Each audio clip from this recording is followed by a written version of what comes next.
Between the land of light and the land of darkness stretched a confrontation that unfolded in more than 100 different directions, and the humans, standing firmly on the side of light, carried a long record of offensives meant to completely eliminate the demons of darkness. However, the 7 demon kings always prevented any extermination attempt from getting close to the palace of the proudest among them.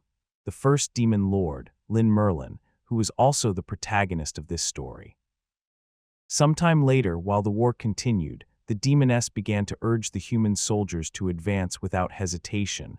The men destroyed one another mercilessly, driven by the force of that distorted melody. But then Alice, a veteran knight, appeared amid the chaos. In combat, she seemed to launch a direct attack against Lilith, thus undoing the curse that weighed upon the humans. The demon, upon noticing that the one approaching was a woman, immediately understood why the effect of her song had failed. Although even with this realization, she still leaned toward her with the intention of bothering her. She freed herself from the approach by declaring in third person that she considered herself a sinner, and then the two began a duel destined to end only with one of their deaths. After several failed strikes from both sides, Lilith finally managed to hit her, and with a mocking air asked whether humans truly had no heroes brave enough to be sent to the battlefield. These words awakened a burning fury within Alice, who transformed her own sword into something resembling a lightsaber, a manifestation of energy impossible for demons to touch. Next, she launched ice arrows to create an opening, using that distraction to capture the enemy elite with the strength of her blade. The human warriors began to celebrate the victory, and it was at that moment that the protagonist came out of his chambers irritated, loudly asking why there was so much commotion outside. Meanwhile, on the battlefield, the great sage praised Alice for her achievement. She, however, upon noticing that they were in the first zone of the Demon King's palace, asked the great sage to immediately give the order to advance and seize the palace. Upon hearing this request, the great sage replied that she should rest, for soon she would have the opportunity to witness the performance of Lord Ben. He continued explaining that the Kingdom of Light had dedicated 100 years to developing weaponry capable of defeating even the most powerful demons. At that moment, the heavens opened, revealing the most colossal strategic weapon ever built by humanity. Observing a gigantic whale dog descending from the sky, Alice remembered the words of the great sage, who had stated that they had advanced so far only to eliminate the Demon King, although what was about to occur was capable of causing the extinction of all demons. But the man, seized by a blind greed for victory, replied that eliminating demons was the greatest mission that existed, since to him they were all despicable beings, especially the arrogant monarch of ferocity and his supposedly vile brother. As soon as he finished his speech, the great sage ordered the gigantic whale to fire a shot directly at the palace of King Muno. But at that moment, Merlin appeared, interrupting the attack, and ended up falling headfirst onto Alice. Upon seeing him, Lily began to cry in his arms, saying with a trembling voice that the humans had made her shed tears. Alice, in turn, only complained that her head was being crushed. Merlin Albert then asked his sister Lilith whether that human had been the one who captured her, and Alice introduced herself as a heroine, trying to challenge him. However, when he directed his gaze toward her, Alice completely lost herself upon meeting his eyes until she received a sharp blow to the forehead that threw her far away. Merlin commented that heroes had become so weak over the years that it was no longer necessary to wield his sword to face them, although he admitted that perhaps it would be pleasurable to cut that sight down with his blade. In response to these words, the great sage reprimanded him, asking how he dared say such a thing when his own population had only managed to survive thanks to the enormous power of the Demon King. Upon hearing this, the protagonist recalled that this was the same man who had begged on his knees to stay alive. Even going so far as to wet himself out of fear, he thought silently that this man was not very wise after all. Next, he confessed that he had spared him only because he had pleaded, promising to send more fools to try to kill him, and even begging for a place inside the Demon King's temple. These revelations shocked the humans, and the great sage, fearing being judged by his own soldiers, declared that all of it was a lie before absorbing the souls of the warriors to further increase the attack of the giant whale. Merlin, excited, stated that facing someone powerful motivated him to draw his sword, and merely by swinging it through the air, he completely destroyed the colossal creature. This caused the great sage to kneel at his feet, saying it would be an honor to serve him and assuring him that he was the one who truly wished to challenge him. Suddenly, the bells of the Demon King's temple began ringing, announcing the weekly meeting, and the protagonist ran there. However, Alice's insistence on fighting made him stop to launch a sword strike that nearly exterminated all the humans present and even opened a rift that split the earth in half. Upon arriving at the meeting, his superiors scolded him for always being so stubborn and for never bringing gold to the temple. In addition, they showed him newspaper articles in which other monarchs displayed significant accomplishments. The name that stood out the most was Simon, monarch of the 6th palace of the Demon Lord, who had plundered the Northern Kingdom's treasury.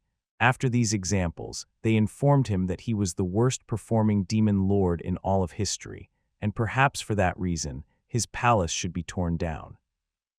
The protagonist, filled with indignation, said that they were merely two old men talking about random facts, incapable of recognizing that he was one of the 7 Demon Kings who massacred millions of enemies to protect the Demon King's palace with his own life. Next, he confessed to feeling insulted by their demands, and for that reason declared that he intended to resign from the title of accountant of the Demonic Association.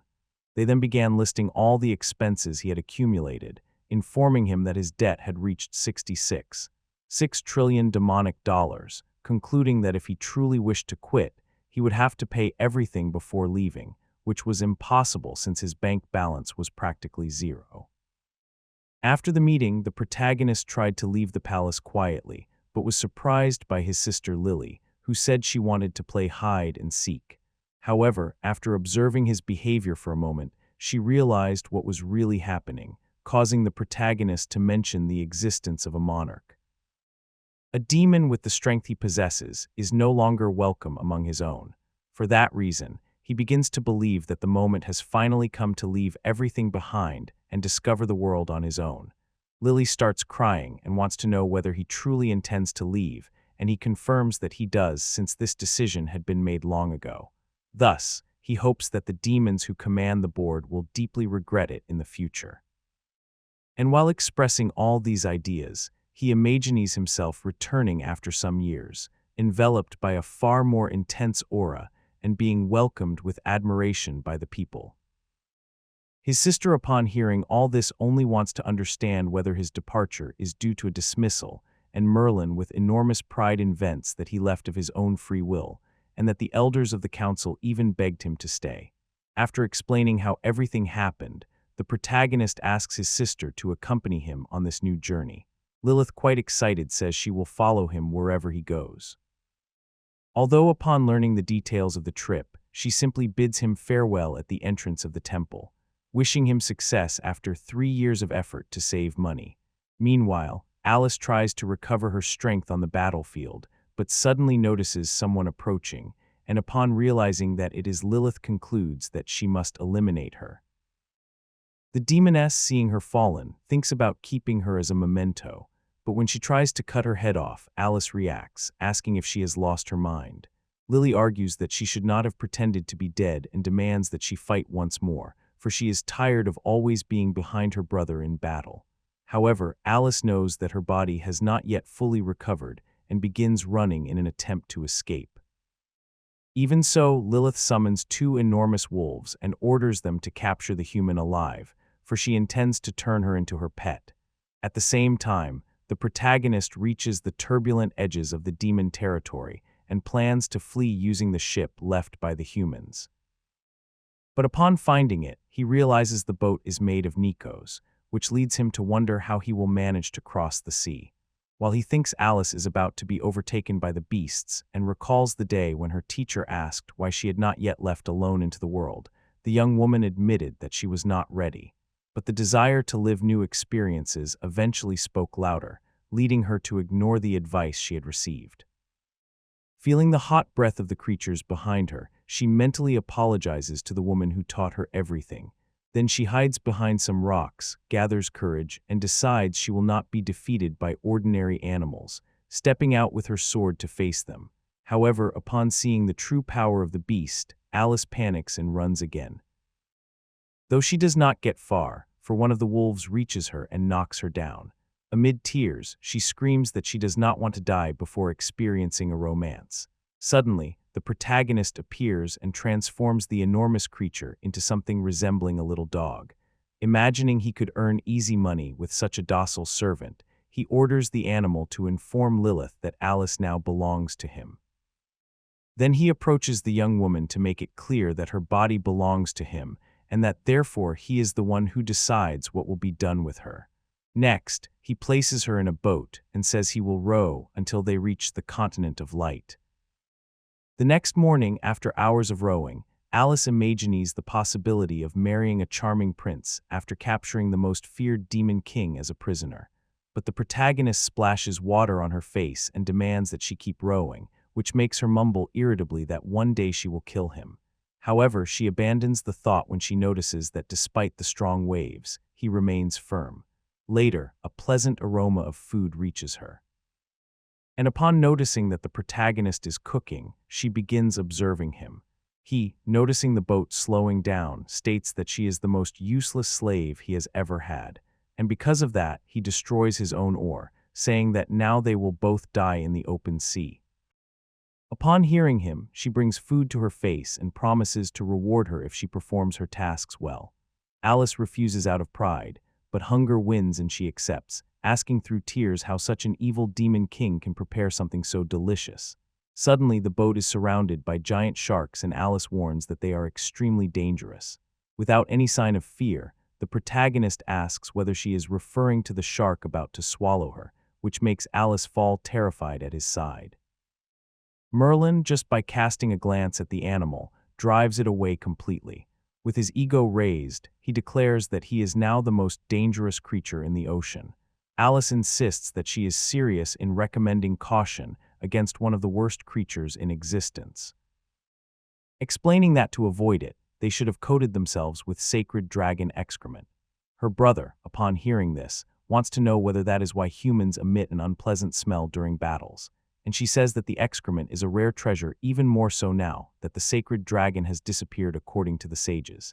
He asks whether that is the reason humans have such an unpleasant smell in battles, and she confirms that the excrement is a rare and extremely valuable resource. Even more so now that according to the sages, the sacred dragon shows no signs of life. The young man in turn imagines that something so rare could yield a great fortune. But Alice insists that the sacred dragon is a legendary relic of the kingdom and that no demon clan could have seen this creature up close. At that moment, Merlin takes out a crystal and activates it, opening a portal to the place where the sacred dragon appears, playing peacefully with a ball. Then he calls the creature Cam and asks it to come so he can collect its excrement. Alice, completely astonished, questions how the sacred dragon became his pet. The protagonist explains that once the Demon King's temple desperately needed a guardian, and he himself trained the dragon to watch over the place, but interrupts the explanation midway. Soon after, he begins boasting that, thanks to the crystal, he can summon the dragon back to the temple whenever he wants and use everything it produces to pay his debts, thus ensuring that his grand life will resume soon. But suddenly, a jet of water hits him and knocks Clear's throat him into the sea. To prevent anyone from making jokes about what happened, he simply orders them to continue rowing, reminding them that no one has been granted permission to rest.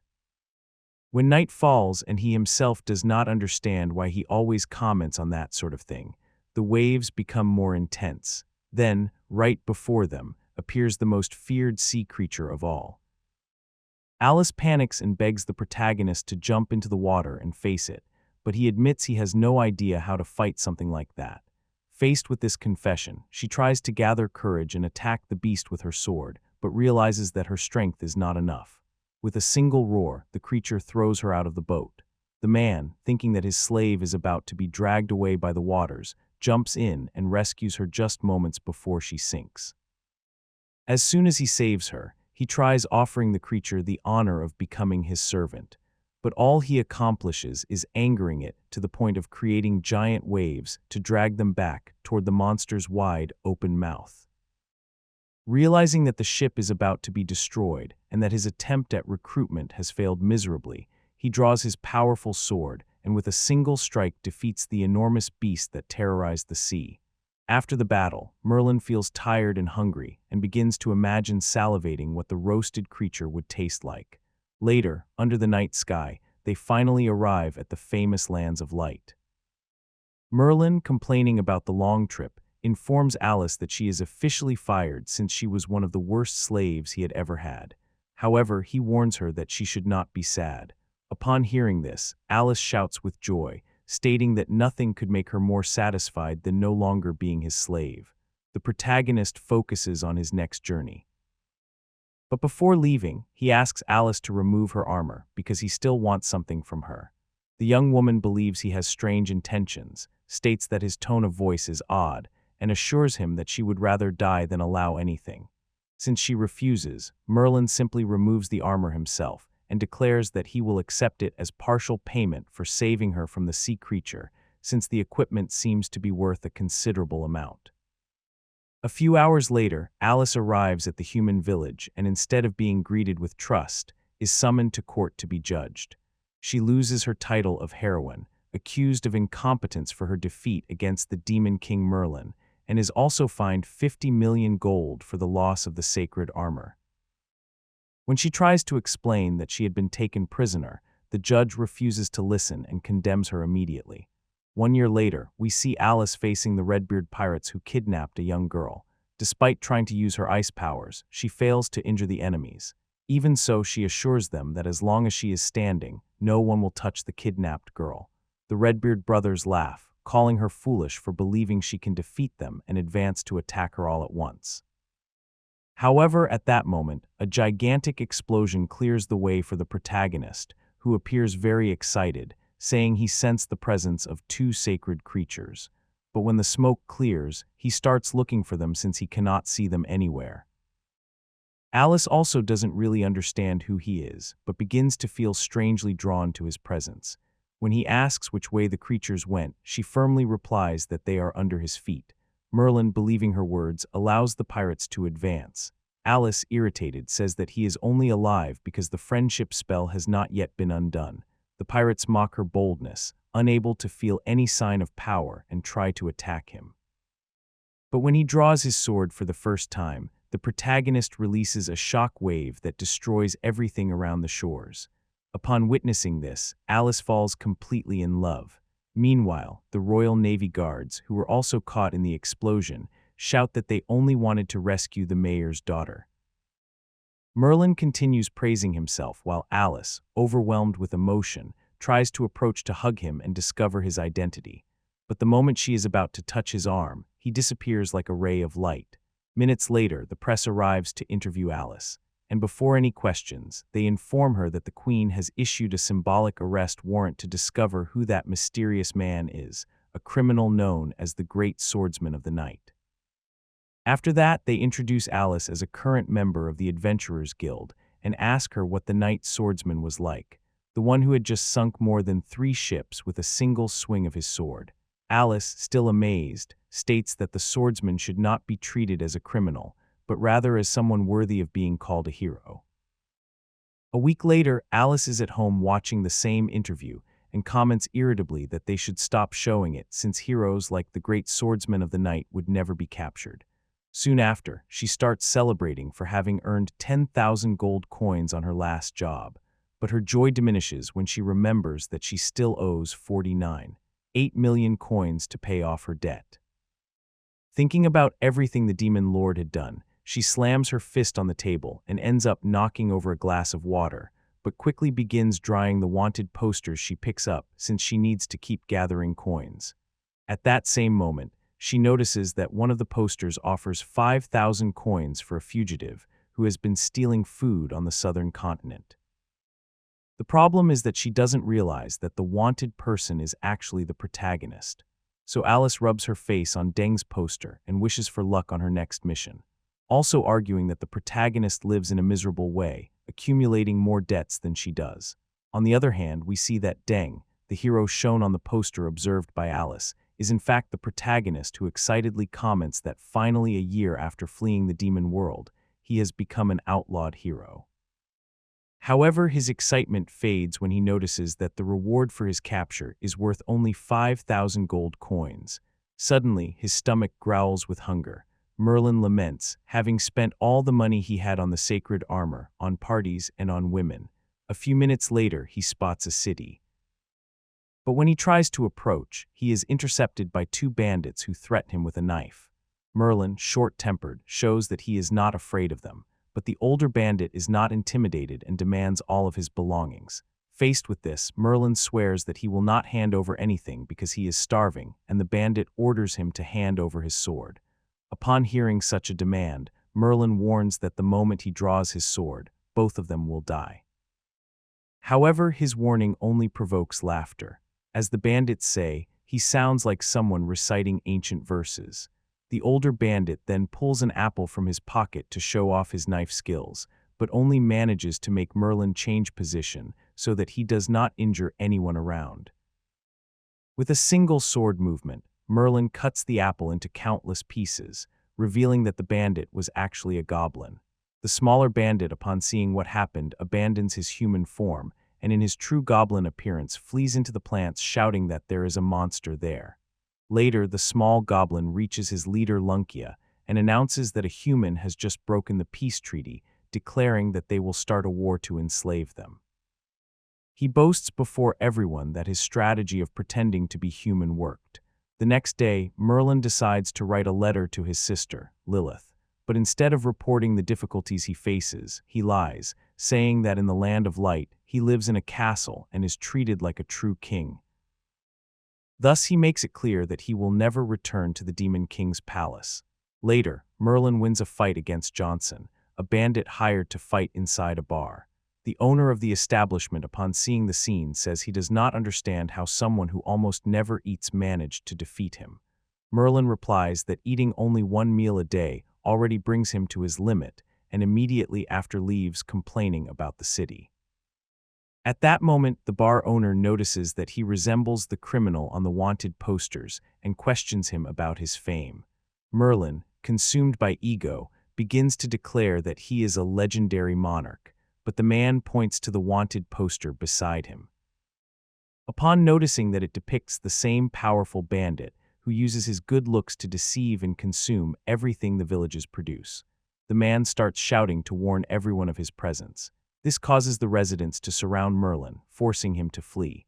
After running for a while, a child stops in front of him, blocking his path. Merlin prepares to draw his sword and warns that no one should stand before another person unless they intend to eliminate them.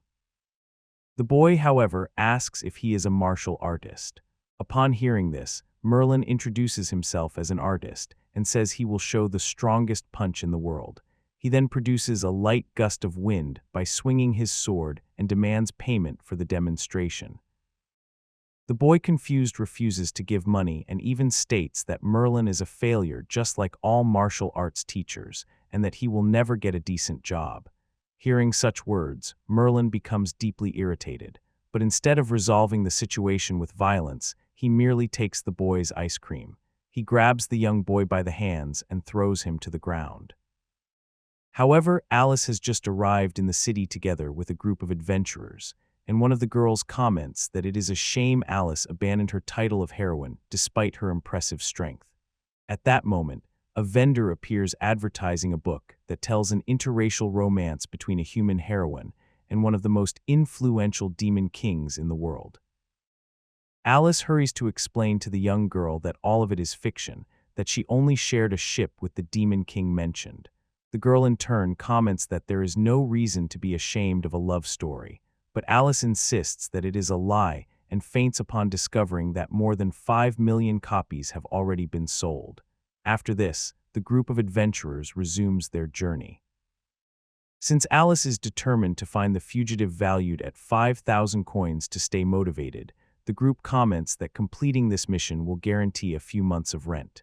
Meanwhile, Merlin tries to leave another restaurant without paying, but the owner intercepts him before he can escape, warning that the restroom is on the opposite side. Discovered, Merlin becomes apprehensive and, to avoid embarrassment, claims that he was interested in the job offer posted on the wall. The owner, curious, asks about his previous experiences, and Merlin begins to say that he was once a king, graduated from the most prestigious academy, and crossed oceans while facing colossal monsters. The woman is surprised, but interrupts him to say she only wants to know whether he has useful skills to work in a tavern. He then positions himself at the center of the place and performs an artistic presentation with a style worthy of a musical show. Thus he manages to convince the woman, who informs him that the basic pay is 1 gold coin plus 15% of wine sales. Merlin, impressed, asks how she manages to pay so much, and the woman explains that during the day the place functions as a regular tavern, but at night it becomes something special. The protagonist does not understand what she means, but accepts the job. The woman asks him to start calling her sister Marta, and Merlin introduces himself, mentioning that if she wants she may call him by the name he uses at night, Xiao Wu. The comment makes Marta blush, and she informs him that he will begin that very night, presenting him to Henry Little. Upon seeing him, Henry comments that he is the guy who tricks children, which leads Marta to slap him on the head for disrespect and ask him to escort Merlin to the room. On the way, Merlin offers to teach the boy the true art of the sword, as long as he does not mention anything about their first encounter.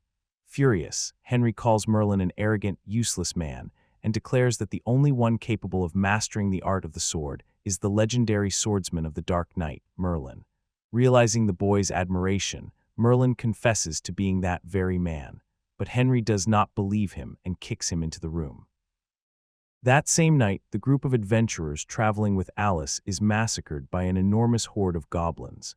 The human knight, trying to save his fiancée, begs the goblin queen to take his body in exchange for her life. Meanwhile, at the tavern, Merlin serves orders with professional skill, attracting the attention of the women present, which provokes strong irritation among the men accompanying them. The situation worsens when he starts the night show, dancing in a way that drives all the women in the place wild.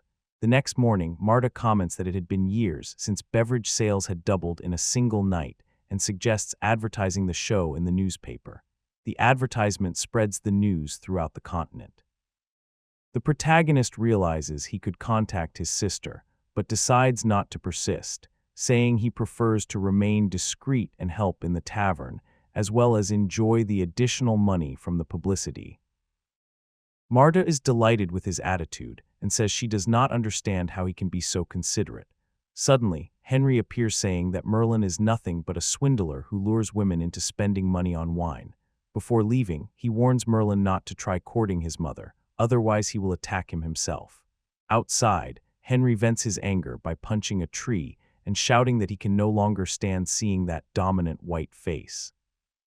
Alice, who coincidentally passes by, approaches and asks whether he is referring to the man from the advertisement.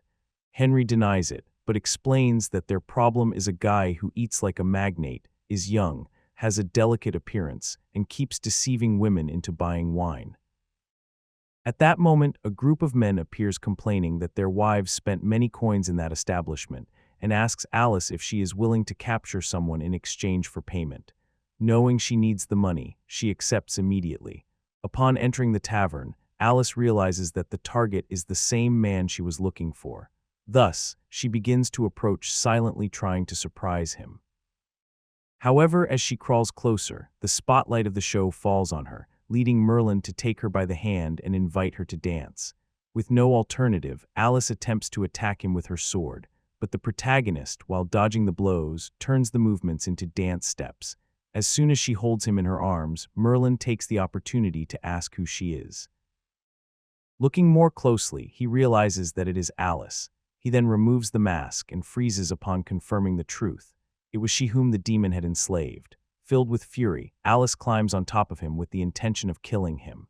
To avoid a scandal, Merlin pretends that everything is part of the performance, but Alice begins screaming, accusing him of having undressed her on the beach and of never having taken responsibility for the psychological damage that caused her. The women in the audience, upon hearing the accusations, begin to see him as a repulsive man. At the end of the show, the two go to the protagonist's room, where he clears throat, demands an explanation of what the hell happened. Alice, enraged, says that he deserved it and demands the return of the armor. Merlin recalls that the piece had been a gift, claims he saved her from the sea creature, and announces that he has already sold it. The news enrages Alice even more, who threatens to capture him and deliver him to the realm of darkness.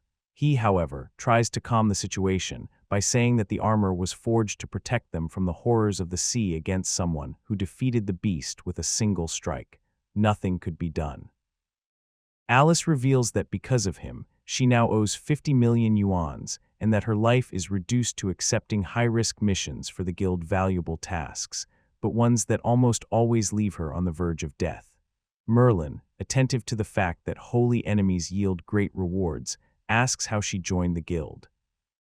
Alice, somewhat confused, explains that one only needs to go to the guild offices to enlist. Irritated by him implying that they are great friends, she asks him to recommend her since she has always dreamed of becoming an adventurer. Outside at the city gate, a guard orders Henry to return home, but the boy refuses to file a complaint because he no longer wants to face Merlin's face. Suddenly, a man appears asking for passage. He says he needs to save his wife because all his companions died in an ambush, but it is a lie. The moment the gates open, a horde of goblins invades with the intention of exterminating the humans. The disguised adventurer begs the Goblin Queen to accept his fiancé in exchange for forgiveness, but she attacks him and reveals that she had been deceived all along. Alice, annoyed at having met Merlin again in the tavern, insists that it is impossible for an ordinary person to capture him. To calm herself, she fantasized about meeting him again as the legendary swordsman of the Dark Knight. Minutes later, 2 giant goblins enter to announce the invasion and order the population to obey. Merlin, realizing they were not merely drunk customers, expels them. Marta runs to fetch Henry and asks him to take care of the place. Soon after, another group of goblins tries to invade and assault those present, but the protagonist, armed only with a broom, drives them away again, thus winning over the women who watch his show every night. Marta finds Henry, but upon seeing a new goblin attack, chooses to surrender as a slave to spare the boy. Meanwhile, Merlin roams the city in search of Marta, and upon witnessing the destruction caused by the monsters, comments that all of it reminds him of his old world. 2 goblins try to capture him, but he eliminates them with a single move.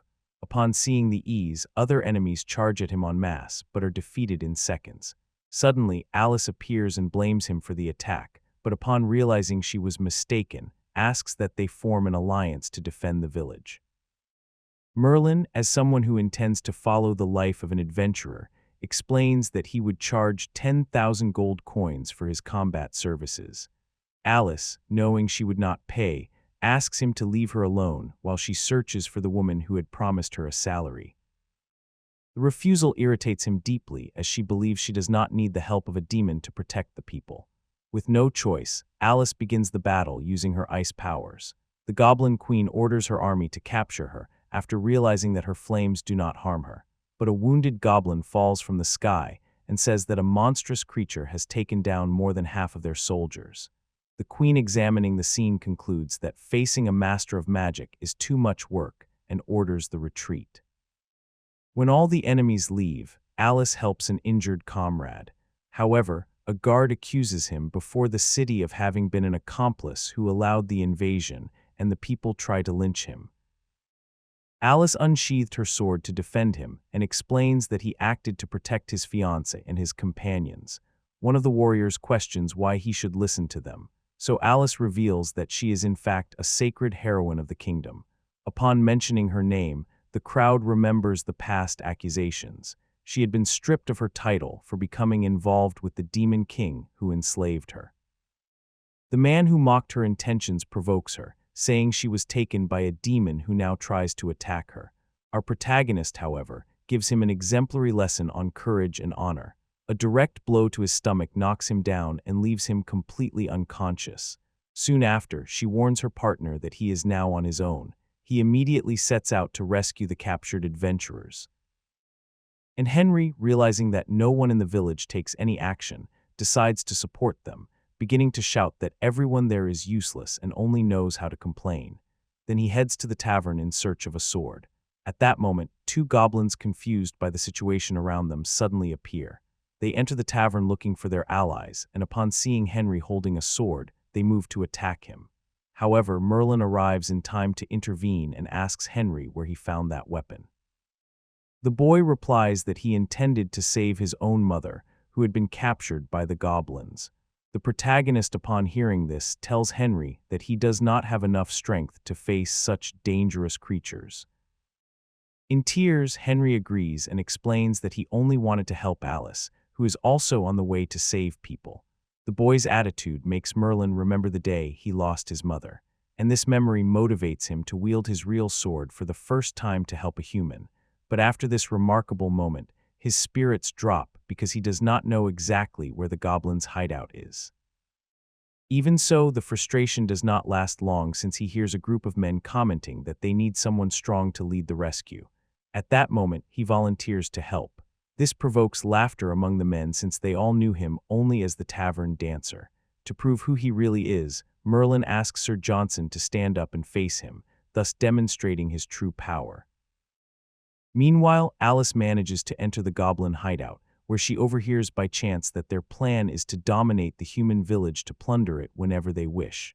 Outside, the group of humans arrives at the hideout, but when trying to enter, a curtain of fire blocks the passage. The queen appears to declare that before her powerful magic, they are nothing but mere insects.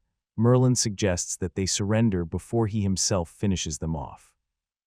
Seeing the fear on the villagers' faces, Merlin crosses the curtain of fire with no difficulty, and in a mocking tone walks among the goblins who celebrate the nonsense spoken by the queen. As she does not fully understand the situation, she laughs along and approaches to ask if she missed something. Upon noticing Merlin at her side, the queen asks who he is and how he crossed the fire. He replies that he is only Zio, the tavern dancer. The answer disgusts her, and she says she cannot understand how he crossed the flames without her sensing any sign of power coming from him. And she says that because she believes he will die soon. The protagonist calmly comments that she is far too weak to lift a sword against him, and with a firm look demands that she hand over Marta. The queen realizes she is falling under his spell and steps back a little before launching a powerful blast of fire. As the attack has no effect at all, she decides to use her greatest power, the flame tornado. Merlin undoes the tornado with a simple sneeze, and the force of the air ends up hitting all the goblins, including the queen herself, who receives from Merlin only a finger touch to be thrown against the mountain.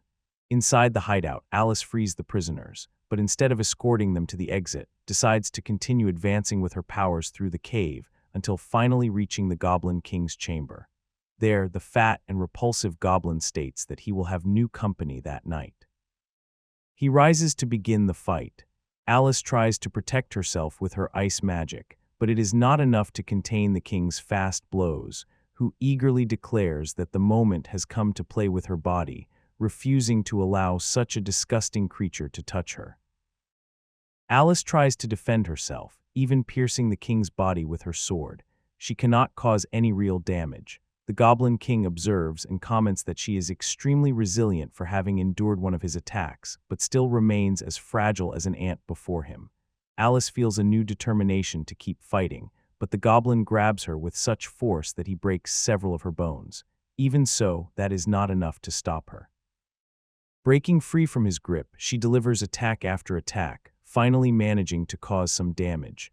After a powerful combo, Alice tries to pull back, believing she has won the fight. However, the Goblin King rises again, this time with his body completely muscular. He then begins to beat Alice, but we will leave this fight aside for a moment. Returning to the cave corridors, we see Merlin finding Marta and the other prisoners, who beg him to run since a group of goblins is coming after them. The protagonist makes it clear that the payment must be higher if he is to continue saving everyone, and with his extremely powerful sword, eliminates the goblins who were chasing them. The priestess adventurer, impressed with Merlin's strength, begs him to help Alice, but he hesitates, consulting his decision with the imaginary angels he always imagines around him. Suddenly, Marta, in a challenging tone, offers to triple the payment, which makes Merlin immediately ask where Alice is.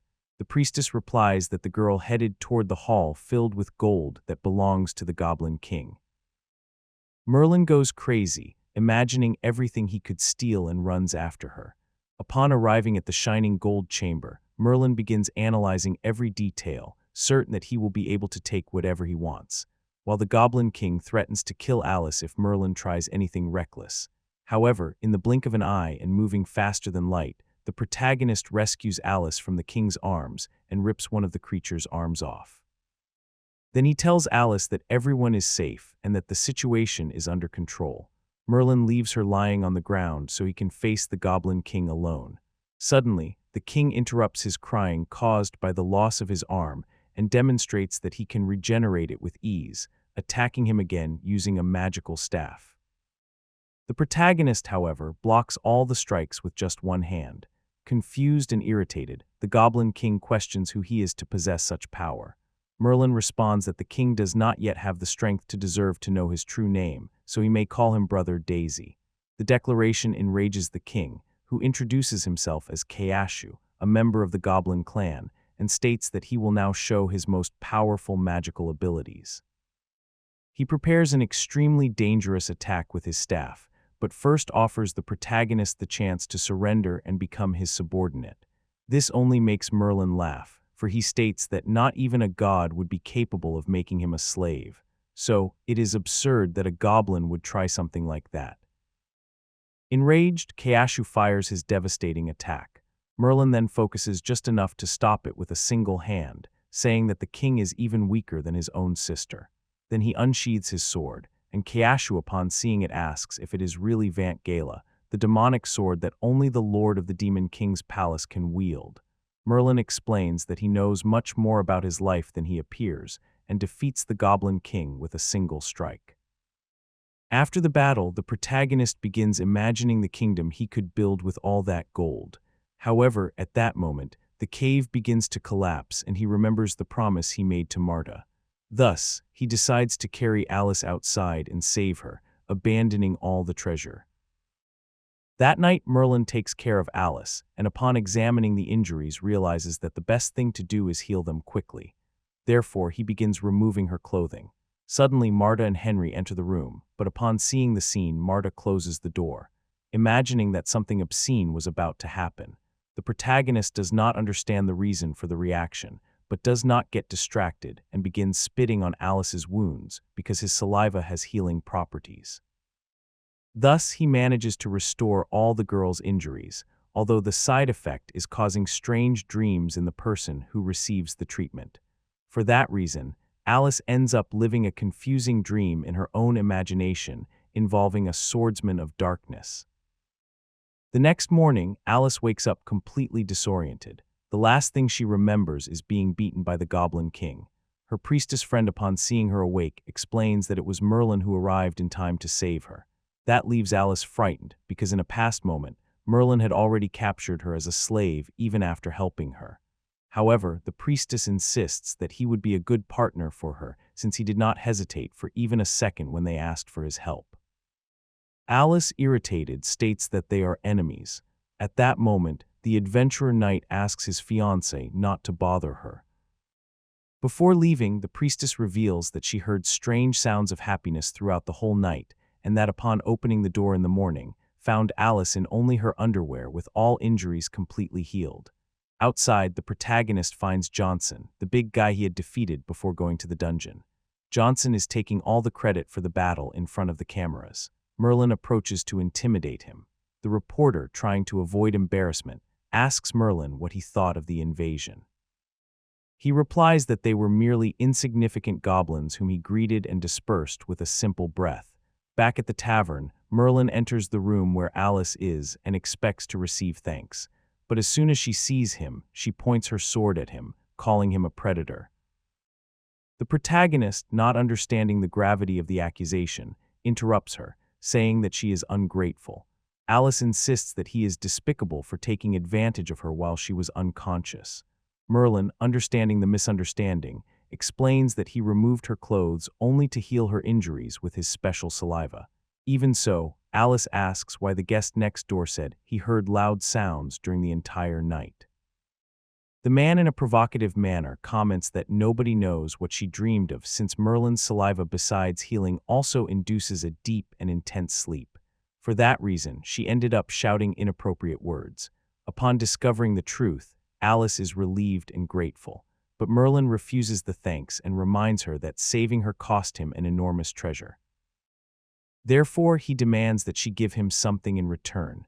Meanwhile, in the remains of the collapsed cave, the Goblin Queen orders the few surviving warriors to travel south to regroup. However, a mysterious woman appears among the rocks, states that she cannot allow them to survive, and eliminates them. Hours later, Alice and Merlin arrive at the Adventurers Guild, where as soon as they arrive at the guild, instead of recommending Merlin as a new adventurer, Alice tells Rukia, the receptionist, that she wants to receive the reward for capturing him. However, Rukia explains that due to the debts accumulated by Merlin, he automatically becomes an adventurer and needs to pay everything off through work. Upon hearing this, she informs them that the amount Alice should receive will be reduced to only 1/10, leaving her with only 50 gold coins. At that moment, the protagonist tries to offer himself to receive the 5,000 coins in her place, but Alice interrupts him irritably, reminding him that she lost most of the reward precisely because of him. Merlin counters by saying that he sacrificed a gigantic fortune to save her life. But Alice responds that it doesn't matter because the government will demand that she turn in that money. Rukia then asks them to perform the level test and explains that the highest possible title for an adventurer is purple gold of extremely high quality but practically impossible to achieve. When Merlin hears this, he asks to be registered directly at that rank, which makes Rukia laugh and comment that he seems to be a very amusing person. Suddenly, an adventurer named Hobbs approaches to greet Alice, but she moves away because of the strong smell of alcohol. Right after, Arnold, the son of a count, appears outraged, questioning how she could be seen next to another man after rejecting his marriage proposal so many times. Alice makes it clear that she has no connection with his family and reinforces that she is not Merlin's girlfriend. Upon hearing this, Arnold accuses the protagonist of being just an insignificant boy who stole his future wife, and driven by anger issues a duel challenge to decide who will stay with Alice. The girl becomes furious and asks where he got the idea of fighting over someone who has rejected him countless times. Merlin, in turn, already gives up the duel before it even begins, but Arnold grabs Alice to again ask that she agree to live by his side. She reacts with a blow, declaring that there will never be any romance between them. Arnold, offended, tries to strike Merlin, but ends up flying straight into the guild's roof. The adventurers are shocked by what they just witnessed, and Hobbs comments that Alice's new suitor should be at least as skilled as she is. The protagonist, challenged, prepares to fight, but Alice reassures him, stating that no one there is used to receiving high-class adventurers. Merlin laughs and offers to test that level. But at that moment, a man in black armor appears, asking why the protagonist isn't advancing. Merlin responds that he can deal with that whenever he wants, but before he continues, Alice pulls him aside to explain that she doesn't know who that guy is, although she feels he possesses an impressive power. The mysterious man performs the level test and registers himself as Cloud Swordsman. Rukia, smiling, informs him that he has just been classified as a mysterious silver-level adventurer. Merlin, not understanding the value of that category, questions what is so special about that man, and Alice begs him not to provoke him, as Cloud now occupies the second highest position in the entire history of the guild. Then the protagonist approaches the power orb, imagining that everyone there would kneel before him. However, when he places his hands on the sphere, it does not react, and Rukia explains that Merlin does not possess even a minimum amount of magic or battle energy, making him incapable of becoming an adventurer.